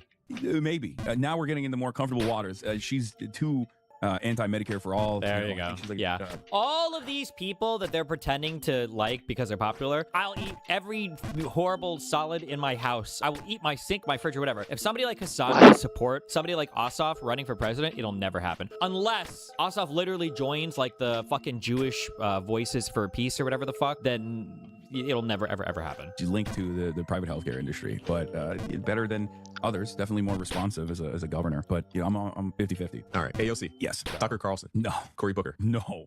Absolutely not. Jesus. Yeah. John Ossoff. Interesting candidate. No. maybe. Ah, there we go. There's the hedge. He was more excited about him in the past, but now that Ossoff is getting a little bit more prominent, now we are hedging a little bit. There, good job. Good job. There you go. Kamala Harris. Oh God. No. Pete Buttigieg. No. Like, it's so funny how optically retarded it's. Oh my God, I did not go ruckus music. Wait, has he laughed hysterically at like both at every? Was there another black candidate where he's like laughing at how stupid of a Cory Booker, Tucker Carlson? No. Jesus Christ. It's all good. Never mind. I mean, I guess while we're here, actually, we're talking about candidates. You know, you live in California. Who are you thinking about for the governor there? I mean, we have a few folks. It's been a bit of an upheaval lately. I mean, we could play the same game. I can give you a couple of names. Oh, do it. Do the one that they seem to like right now, because it's just so fucking ironic. He won't do it, though. You can tell me yes, no, maybe give a little bit of an explanation. I pre-watched this. He's going to say Steyer. He won't say Steyer, though, because he went on a stream, didn't he? The billionaire guy, who's, by the way, whose sole issue in 2020... God damn it! I did the same climate fucking change? thing. So let's start. Katie Porter. No. Katie Porter was a very interesting candidate. Obviously, like she was able to take over a purple district and was making a name for herself. She had the whiteboard. She would cook all of these like executives. And then even before we found out about like her anger issues, the thing that I care about the most on Is she not anti-Israel enough for him? top of that, because that tells me what your character is. But what I also care about on top of that is like what forces you're going to represent, who you're going to back. And her rapid change from being someone who was like somewhat pro-worker, responsive politics, potentially a Bernie-crat, right, has shifted. She became anti-worker, and I find that to be very... Katie Porter? She's the one who would, not to be mean, but would virtue signal all the time in Congress with the things that she would hold up, whatever, right? Yeah, she's like mega, like no offense, but like retard tier progressive when it comes to like finance and stocks and everything else. She's like, didn't you have a pharmaceutical company that made $1 billion? Doesn't that mean you fucking hate America and want everybody to say... Hassan doesn't like that woman? What did she do? Jesus. Someone Bruh, who was like somewhat pro-worker, it's been so fucking hard. responsive politics, potentially a Bernie-crat, right, has shifted. She became anti-worker, and I find that to be a very dangerous type of politics. So definitely no on Katie Porter. What about the people's billionaire, Tom Steyer? So I talked to Tom Steyer. I interviewed him, and I can't believe I'm saying this, but I think he's the most interesting. Oh my There it God, is, the there it billionaire! is, It's like the Steven. same shit that happened on the fucking Republican side. They wanted an everyman who represented the average conservative, and they go with Donald Trump, a crazy fucking billionaire real estate guy from New York City, and now we've... Yeah, but he went on his stream. Holy shit. He talked to him. He kissed the ring, man. It's so boring. Oh, it's so stupid and empty and hollow. All of these people's politics. Oh my fucking God. Yeah, if Gavin it was Newsom would have talked to him, he would have loved him too. Ability right now in this race. I even before Swalwell's sexual Swallow. assault allegations came up, and he had to quit the race and also resign from office. Those were like the top three candidates, right? You had Swalwell, you had Porter, and you had Steyer on like the Democrat camp, and then you have Bianco and Hilton, right? The two Republicans. And I was genuinely terrified. I was talking to some other folks that also live in California. We were trying to figure out like what are we going to do here, right? It's such a ridiculous situation that we're in, where we can have, because California has the top two primary systems, jungle primary, so we could have a potential a general race where the top two candidates were both going to be Republican. Now, obviously, Trump fixed that for us, so shouts out to him. He, endorsed one over the other, and then that causes a lot of the Republicans to lean into one. And then also the Swalwell stuff came out. But yeah, I think Steyer, I can't believe I'm saying this, is probably a little bit more responsive than the rest of the candidates are. And I mean, there's another guy in California that I'm backing as well. His name is Shoykat Chakrabarty, and he's a centimillionaire, right? He's been in this game for a very long time. He's a co-founder of the Justice Democrats, AOC's first chief of staff, right? He's a millionaire. What did he say? Really, Does that mean you have 100? Is that 100 millionaire at least? When did this term become? Ah. I think I've heard this. Centimillionaire. one, and then also the Swallow stuff came out. But yeah, I think Steyer, I can't believe I'm saying this, is probably a little bit more responsive than the rest of the candidates are. And I mean, there's another guy in California that I'm backing as well. His name is Shoykat Chakrabarty, and he's a centimillionaire, right? He's been in this game for a very long time. He's a So co-founder of the Justice Democrats. stupid. Problem? What is it, bro? Well, he has to differentiate because he's a millionaire. Oh my god, bro! Are we gonna get to the low B billionaire? He's a lowercase B billionaire. He's a 1 billion. For some men get really mad when you put this on Twitter. But anytime a person says, "Oh, I think it's because a woman made the tweet," when a guy says he makes 6 figures, that means he makes 115K or less. Yeah. It's always 6 figure. Okay, you make 102K. Okay, 6 figure. Yeah. Now it's gonna be like, oh, he's a mini billionaire. He's just barely a billionaire, like 1 to 2 I mean, billion net worth. he's not Barely. like Bezos, barely. you know? Yeah, he's not like a. He's He's not a billionaire. deci billionaire or a deca billionaire. You know. That's AOC's first chief of staff, right? So he has really, really solid politics. They have a think tank. They write like incredible policy papers. But what I have realized, or at least maybe this is code, is that all of those guys that we're voting for on the Democratic Party side, the establishment Democrats, they represent the interests of billionaires and millionaires regardless, even if they themselves are not billionaires or millionaires. So in the case of Tom Steyer, if he's advocating for, single-payer healthcare in the state of California, that's a very appealing policy for someone like myself. I care about the policies and not the background of the person. So yeah, I think Tom Steyer could be Okay, chief. a very interesting governor for the state. Okay, last one, Xavier Becerra. So I'm not super familiar with him, because if you haven't reached like a certain level of viability, because there's Ramsey Robinson as well, who's supposed to be like the California PSL candidate. There's Butch Ware, the Green Party candidate as well. And these guys are unfortunately having a very hard time making it out that 1%. A lot of people will get mad at me for not like highlighting certain candidates, and I'm like, I don't have a magic wand, right? Like I don't know can't these guys. make it happen. People will be like, well, what about Zoran? Like, you interviewed Zoran when he was at 1%, and it's like, well, I didn't do that. Did he? Sorry. Right? Like, I can't make it Did happen. he? People are like, well, what about Zoran? Like, you interviewed Zoran when he was at 1%, and it's like, well, I didn't do that on my own. Like, maybe Third Way thinks that, and they're terrified, right? But that's not the case. Like, Zoran is he's a generational politician. He's very charismatic, but more importantly than that, he had the backing of the DSA New York Machine, Working Families Party, in a city that is that has worked tirelessly to create this door knocking operation, in a city that was much more open minded to Zoran's worldview. It's entirely different than the California governor's race. I didn't do that for Zoran. I couldn't do that for any candidate really, and it's not up to me at all. So I try to make these pragmatic choices. So it's a long way of answering your question that I don't know enough about Xavier. Okay, last one. You've been, consistently critical of Democrats. What will it take for Democrats to win over Hassan Piker? Oof, Nothing. so much.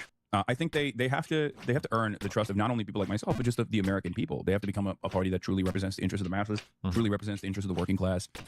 They have to have 1,000 Zorans and Grand Plattners and people that work in their own specific districts in their own states that are still almost single-mindedly and very stubbornly fighting to express the desires of the masses, fighting to improve their lives materially, and communicating that to as many people as possible to ensure that no Republican ever wins another election ever again. Wow. Hassan Piker, thank you so much, my friend. Thank you for having me. All right. Fuck.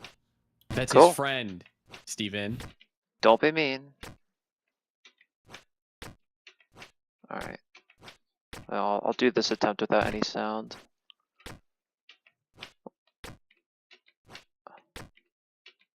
Oh shit.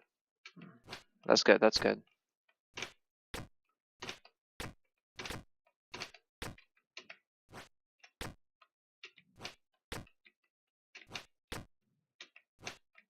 Oh shit. Okay. I didn't even know it was possible to do that.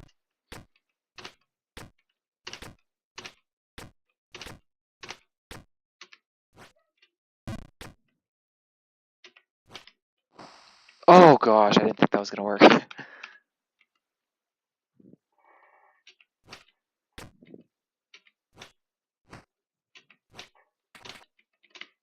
Okay.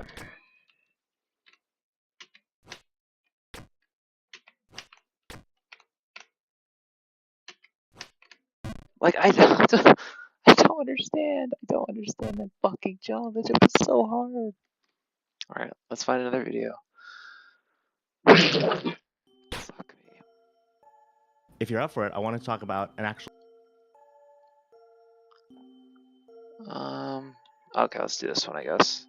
I've been I thinking was gonna watch this like fucking a week ago, and I just never did. about data centers recently, and everyone hates Denims. those locally because I feel like they're kind of not very helpful locally, but I think they're very important nationally. And so I just think that we need to like figure a way to funnel resources nationally into communities locally with data centers or that are planning to build data centers. And I was just wondering what you think. Flesh this out more. What do you mean? In like a local community, when you put up a data center, you get the short-term economic gains of you get some like construction jobs, and like those guys are like shopping locally or buying lunch or something like that. So like you benefit locally at town, but then once those jobs leave and the construction is finished and it's just the maintaining of that data center, you only have a few jobs in the area. And so I feel like that's why there's so much opposition to data centers locally in areas. And so I think that a federal policy of, say, taking money from certain activities that are in communities, like there could be a data center fund, or you could like apply this principle to other infrastructure projects or private industry projects, but like a data center fund where like 50% of the taxes from data centers are taken and distributed locally. Oh, shit. Upgrading roads or power lines or like building a local community center or something like that as like a way to alleviate one of these problems. Sure, I guess, yeah. That would be up to a state to decide, right? I think in Iowa, they have like casinos over there, and they didn't in Nebraska for the longest time. And one of the ways I think they justified having the casinos was that they have like a bunch of taxes that the casinos have to pay that helps their roads and all that bullshit. So people are like, oh, it's okay. Like, we justify it that way. One last thing is I've noticed that on a lot of different news programs, they go to interview quote unquote experts on an economic topic, but so rarely are those experts on that topic ever economists. It's almost always architects or urban planners or business people or sociologists. We don't really get very much economic news from economists. I've just like noticed that a lot. And so I was just figuring that also might be like part of the reason that we have so much economic vibes instead of like actual economic measures. Sure. There was an article written a while ago, I think, about how there's an issue with the current administration, whereas before people are like, oh, nobody listens to experts, but like this administration really doesn't listen to experts. And then if you're looking for like a financial commentator that is like giving you real commentary on shit, you're pretty much, I think, always watching the Wall Street Journal or like the Financial Times. Like you're looking at these platforms. Otherwise, in mainstream media, it's just going to be random commentators who might not always be financial experts. I feel like usually there's like some, not like an in-house guy, but a person they go to over and over again. I don't know if they're getting like sociologists to give econ takes generally on at least mainstream media, but there'll normally be some sort of in-house economist, but I went to school for economics. Economics is really specialized. So like if that in-house economist specializes in microeconomics, they're probably not going to have a ton to say on something like inflation or a lot of macro topics, just because, especially for certain things, it's just very complicated and there's so many factors that overlay on top of each other. I understand what you're saying, but I feel like when it comes to just like the ordinary media, like an ordinary citizen is consuming, I don't know if you're really getting that deep into things that we need to have like a highly specialized. My guess is anybody with a bachelor's in economics could roughly explain the economics news of the day to anybody that's watching just like a mainstream media. Maybe when you get into like Wall Street Journal, Financial Times stuff, you need people with more specialization, but anybody with a broad economics understanding can explain like, what does it mean when the Fed raises rates, or why did Jerome Powell say this about unemployment? Like, I don't know if you need to be highly specialized to give takes like that just for like mainstream media, because nobody's getting that deep into things. Yeah, not for like anything like that, but like occasionally there'll be discussions on more specific policies, and very rarely in those discussions is it ever brought up. I suppose like the thing that I noticed the most difference is non-economists tend to use a lot more like vibes and feeling in their analysis, while economists will use more smaller examples to point to a larger trend.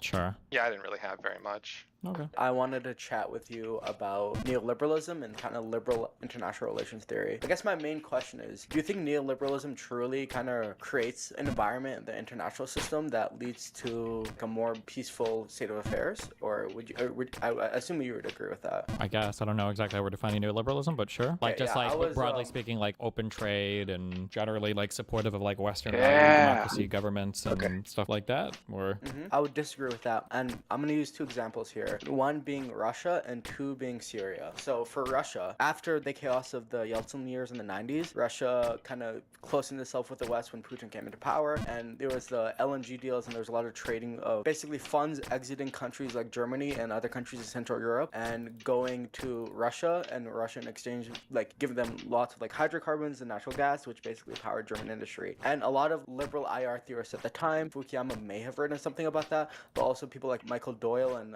Joseph Nye, what their main point was, as these countries kind of become economically interdependent and they have more prosperity and the middle class grows, the middle class will eventually demand political privileges, which leads to democratization. It's quite self-evident that that did not happen, especially with Russia, as Russia led to de-democratization and they spiraled into authoritarianism, which eventually led to the war in Ukraine. I want to get your thoughts on if neoliberalism is going to create the kind of this state of affairs which there's a lot of peace because of economic interdependence. Why did that not occur with Russia? I don't know enough Russian history to say, other than the claim is that after the Iron Curtain fell, the countries that separated from the Soviet Union, I think, generally consider themselves better off, or at least the Western ones. I don't know about all the Eurasian ones, or the Asian ones, I guess. Under Yeltsin especially, that there was like a lot of looting of the country that went on. A lot of like wealthy capitalists came in, made a bunch of money, and then kind of fuck off. Constantine's family would be an example of this. And that wasn't good, but then eventually you had an autocrat that took over again. So now you have Russia is, not necessarily in a good space. I don't know if I would say that the fact that just Russia didn't end up in a better place, but most of the rest of the world seemed to improve. I don't know if I would say then that that's like an example of neoliberalism completely failing as like a world order thing, but I think Russia is a good example. Another good example is like Middle Eastern countries. There was the claim made that as the United States trades with them, then prosperity raises. Like the Gulf states were some of the most like prosperous countries in the world,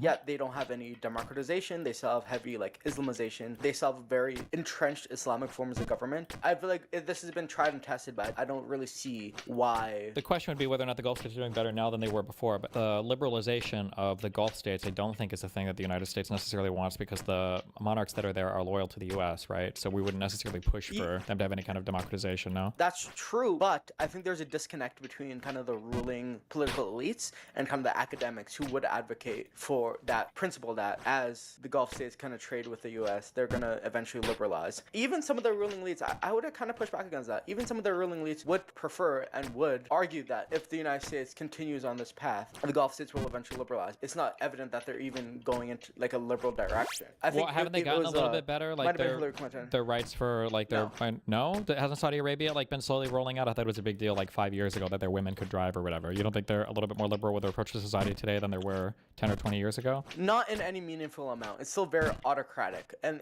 like even like the people who champion women driving, like there was this famous Saudi feminist who was executed by the state because of her advocacy for allowing women to drive, allowing women more rights, etc., etc. Like, I think that this Gulf states are reaping all the economic benefits they have with the West while keeping in their entrenched autocratic systems. And now this is not necessarily an argument against Islam being barbaric or whatever. I'm just saying, just because the political structures of these states, I think that the Gulf states are not moving in any meaningful direction. I think, to be fair, it's fucking coke. Every time there's like, oh my god, women could like go to the shopping mall without a male spouse. It's just like, yes, the most upper echelon of like the ruling elite, of the economic elite in these countries, they can do that, but the vast majority of people, it's not a reality on the ground. What is the alternative, I guess, or what would produce more, or what direction could have produced more liberalization or whatever? That's actually a really good question. A lot of people much smarter than me have tried to get at that question. I think from what I've read, especially in my classes, the only really real way for democratization or liberalization of these countries is if the US kind of allows these regimes to fall in like a Tunisia-style revolution. If you look at the Arab Spring, which started in Tunisia with the fruit vendor setting himself up on fire because of the economic inequality, if you allow there to be broad democratic protest movements in these countries, then they'll move towards globalization. And Tunisia's actually doing really well, even though they're not like a Gulf state and they're not economically as prosperous as the UAE or Bahrain or Qatar. They are moving towards democratization, liberalization, with the help of the countries like France or the UK.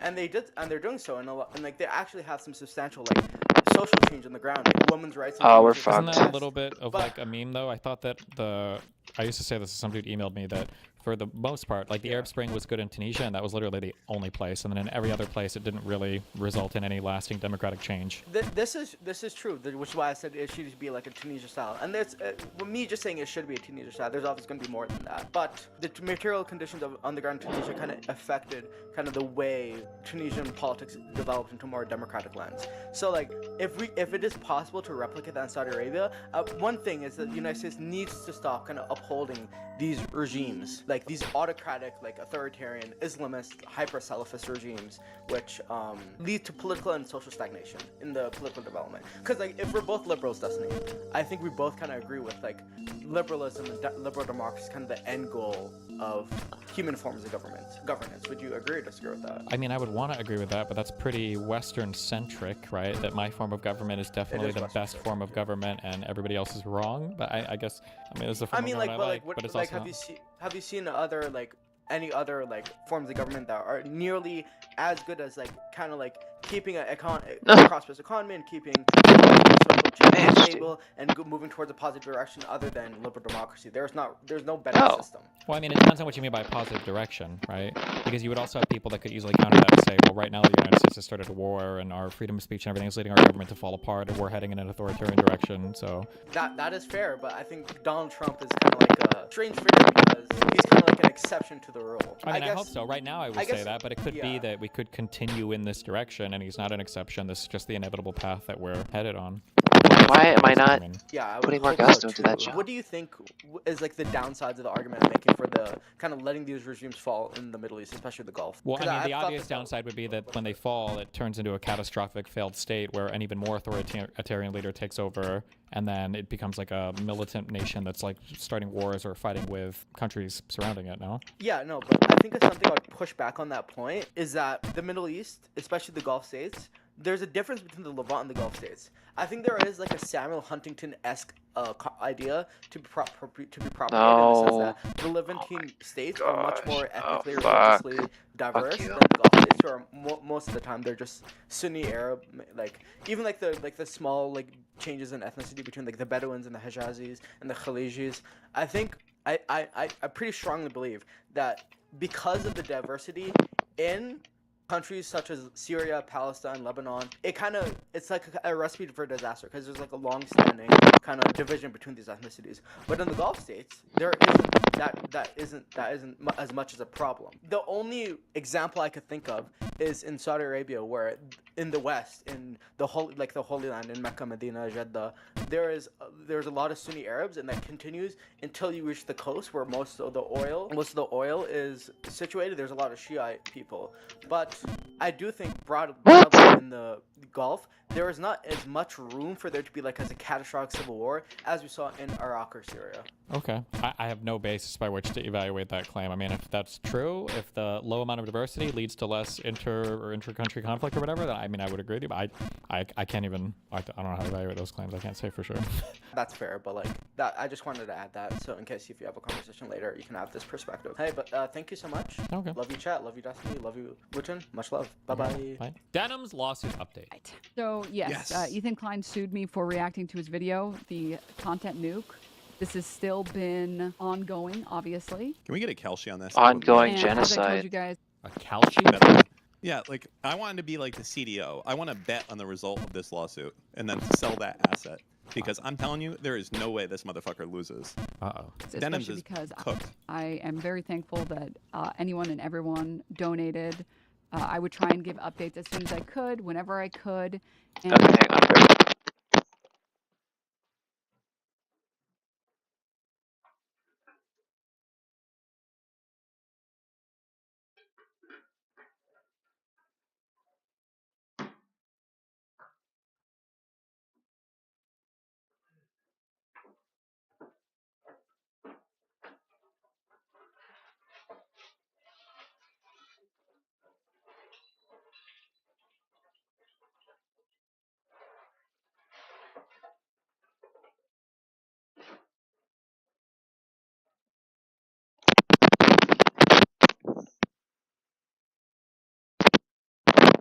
One. Okay, good. I genuinely don't understand how people think she's cooked.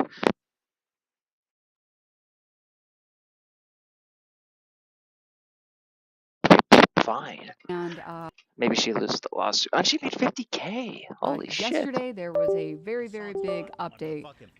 Still not resolved. Oh, Freds. No, lawsuits actually take a really long time, as you guys might guess.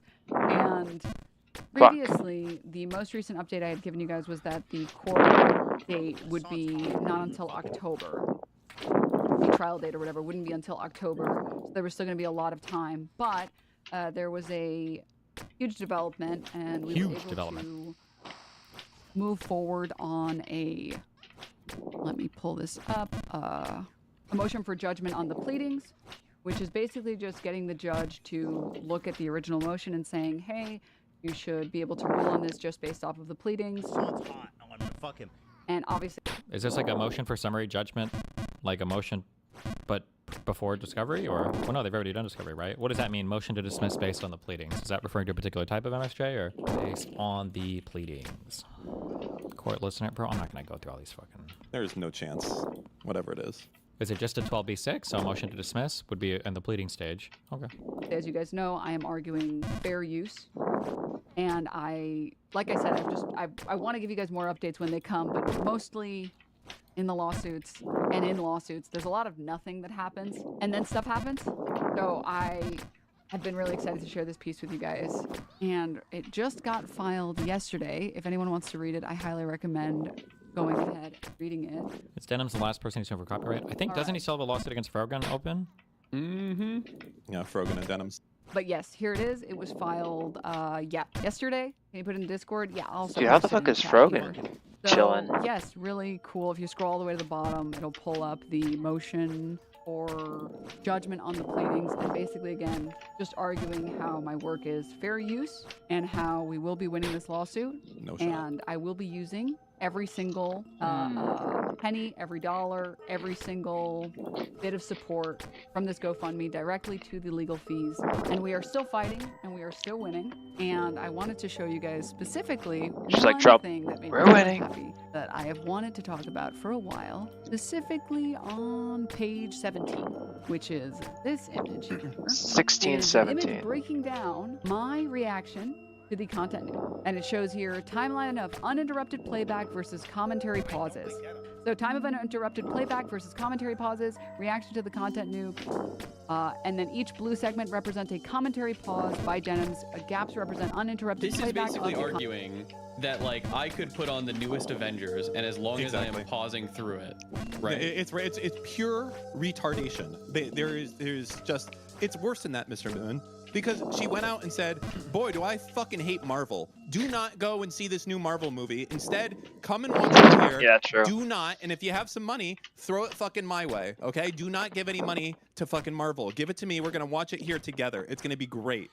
Fuck the other guy. Like, it's so unbelievable. There's zero chance that she wins. If it is, that means we can go pirate every single new movie that comes out as long as we fucking, I guess, add twice as much commentary as the movie. It's brain dead theory. She is cooked, and every penny she spends on this is amazing. I hope that fucking Ethan drags this out for years, because I guarantee you whatever the 56K that she's already raised is long fucking gone at this point. It's been like, what, 6 months? Probably true, actually. Gone. There's assuming no Destiny spent 300,000 on his stuff. 100% of a registered copyrighted work while saying that you're doing it to defraud the creator on the launch day. I don't even want to go anymore. There's just content nuke. Too much, man. And if you take a closer look, let's zoom in a little. I feel like the big issue here is that on this type of motion to dismiss, you're basically saying that the person who filed the complaint has failed to state a valid claim that, according to whatever civil cause of action they're citing, that they just haven't really justified that. But these are within the four corners of the complaint. These are very narrow viewings. So, like the judge, I would be surprised if the judge ruled favorably on this. I don't think that would ever happen. But I mean, I think people generally file these anyway, just in case you can win. All right, here we go. So, fuck! I just accidentally. Okay. Fucking idiot. It is an image fucked that breaking up. down my reaction to the content nuke. And it shows here timeline of uninterrupted playback versus commentary pauses. I don't like that, at all, because her camera is so fucking big and it bothers me. Thank you, Trash Money. You're the 10 gifties. Right, yes. So time of uninterrupted playback versus commentary pauses, reaction to the content nuke. Here's what we're gonna fucking do, okay? I'm gonna... When was the last time I fucking made a jump?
Whoops. 111, okay.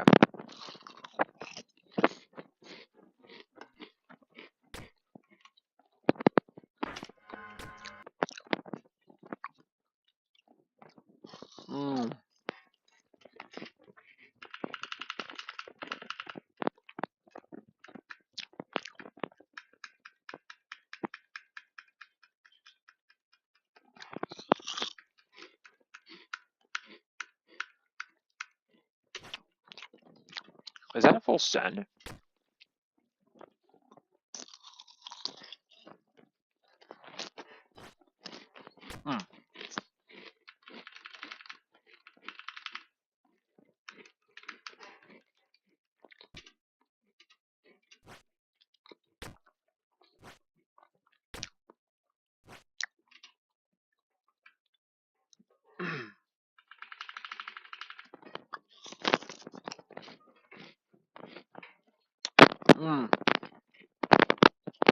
Fucked up.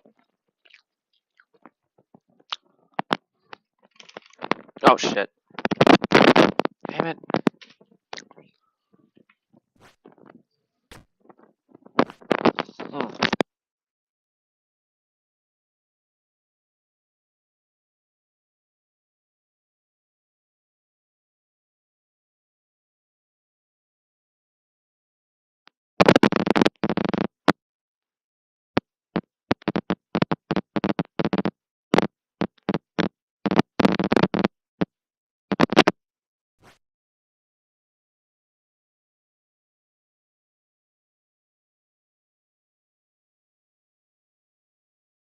Yeah, you're chilling in that scenario. It's not great, but at least you're not going all the way down.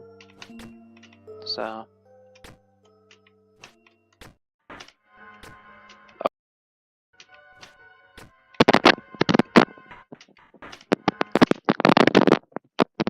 It was like,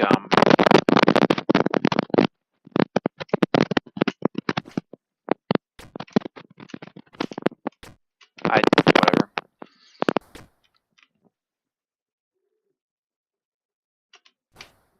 No, oh, I knew it was gonna fucking undershoot when I did.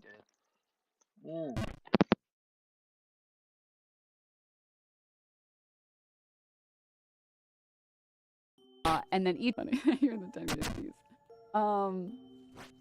Right, yes. So time of uninterrupted playback versus commentary pauses, reaction to the content nuke, and then each blue segment represents a commentary pause by Denims. Gaps represent uninterrupted playback of the content nuke. And if you take a closer look, let's zoom in a little bit more.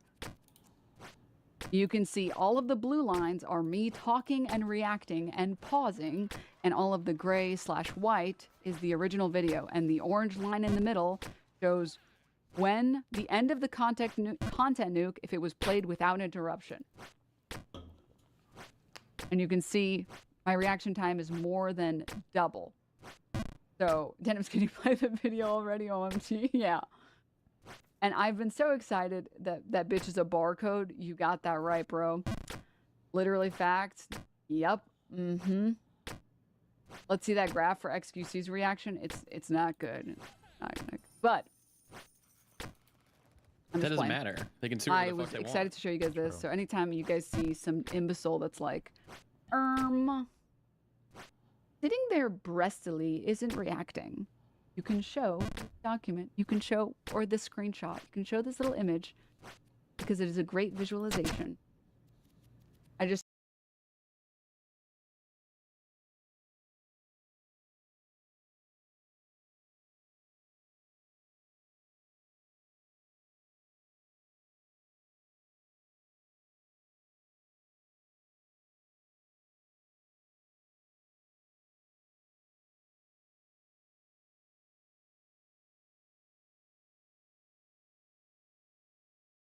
Uh-oh. 7. UN accuses Beijing of Uyghur rights abuses. Tourism hour. Uyghur County generally try in almost all instances to believe people when they apologize. In fact, I believe Ethan Klein countless times when he's apologized. Because I think there are lots of instances that you don't know. Wait, is she reacting to it for 3 hours? Wait, how long is the original nuke? Holy shit.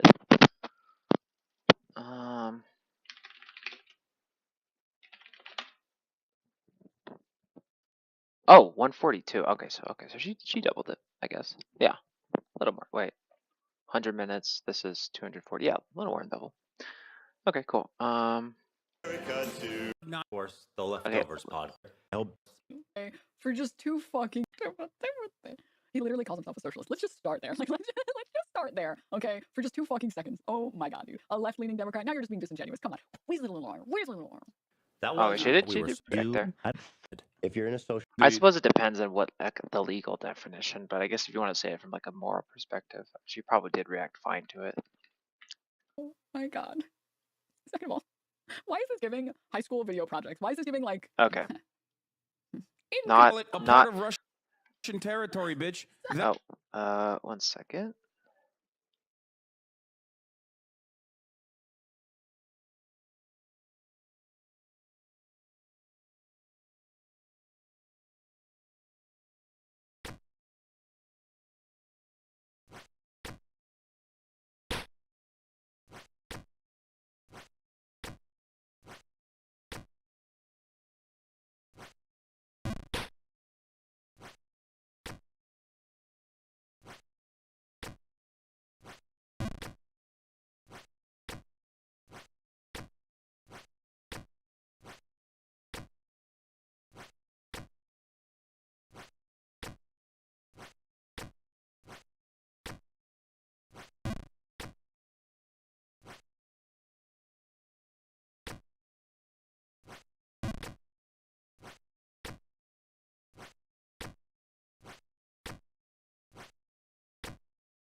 Okay, cool. I'm gonna close out of this since I don't have time to do this. Okay, we're gonna play this. Let's see how we do. We're gonna give it one more time, and then we're gonna go. Shit. Oh, we're good.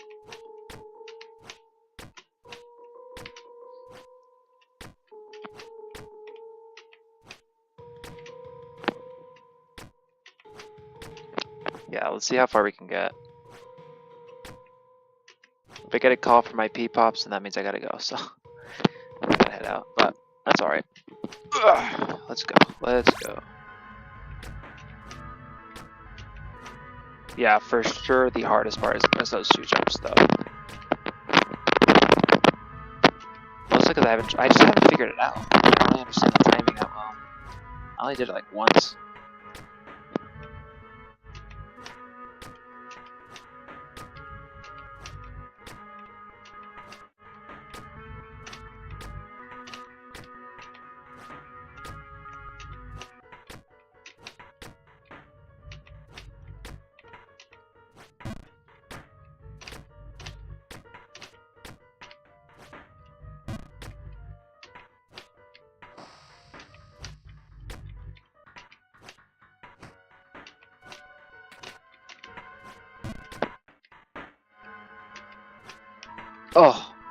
We're chilling, we're chilling. Oh! Let me just, oh shit, I closed it.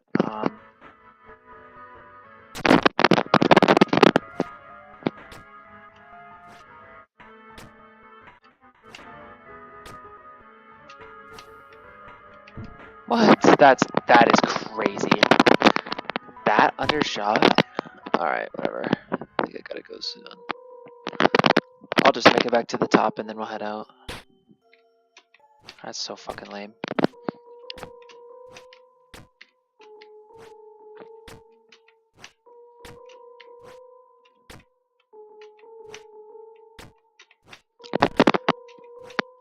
Oh no. Oh, we're going all the way down too. I fucked it. I never jumped. Okay.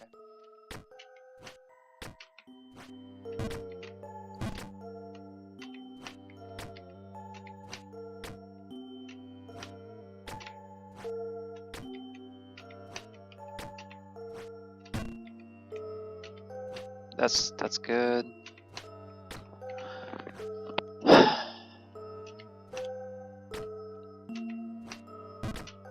Oh my gosh, I almost fucked that up. What? Okay, excuse me, what the frick, dude?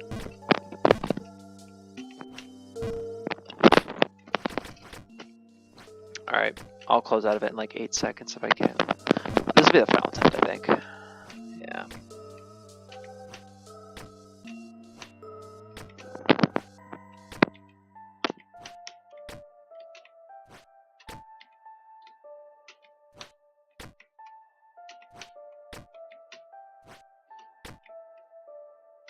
It's such a shame that I wasn't able to really make any progress.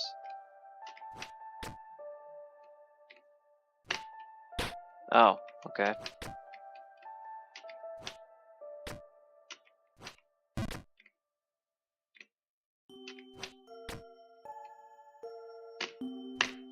There we go. I just need to like pull back my hand off the right arrow.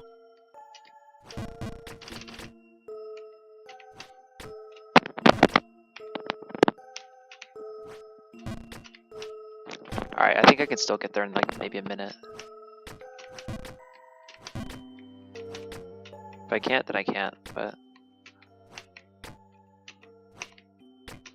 yeah, I can get there by 7:02:32, I think.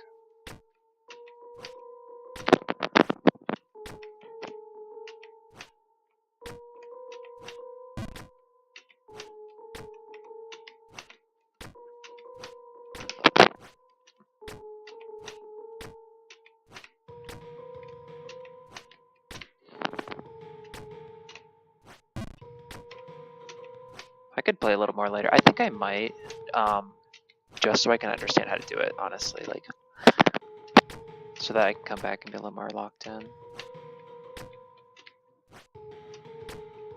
I'm probably gonna do that. Just kind of, because I don't really feel like streaming it. God damn it. Fuck. Ugh, come on, man.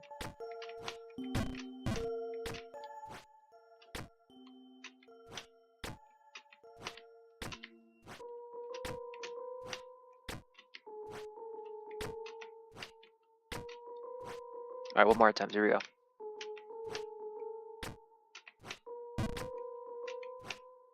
Okay, I'm fucking retarded. I'm actually a fucking mentally retarded human being. Alright. Dude, how do I keep fucking up that particular jump? It's insane.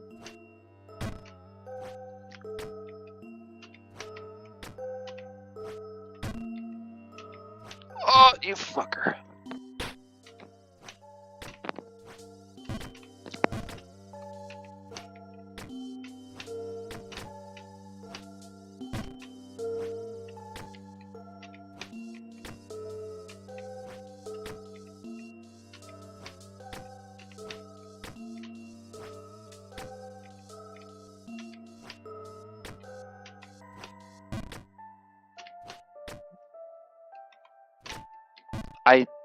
Oh my gosh. I don't think it is a.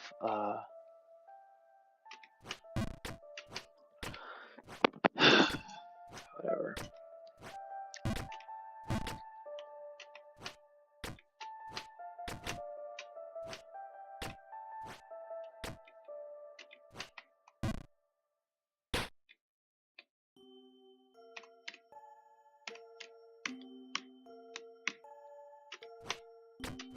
Yeah, that was the basically the only frame I could have gotten that.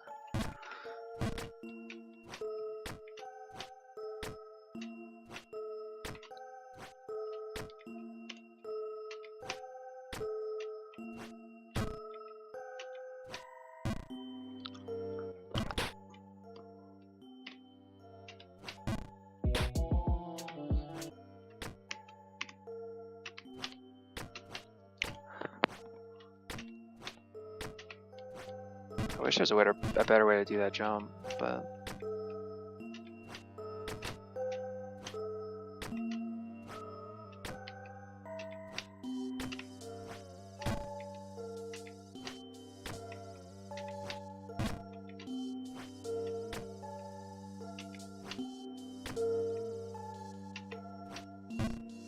Oh my gosh.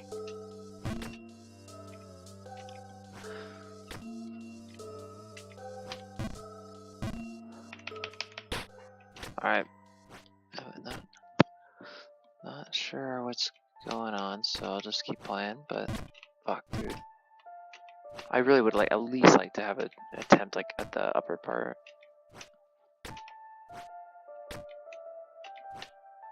Nope, we're fucked. Yep, we're fucked.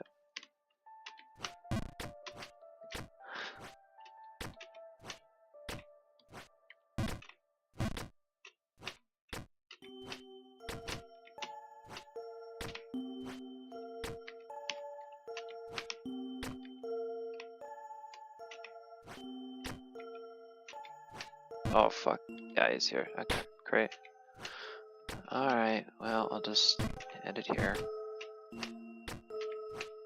Shit, let me get up here. Okay, I'm gonna give me like 8 seconds. We can do this, we can do this. If I can make this jump, we keep it going. Fuck me, I failed that. Alright.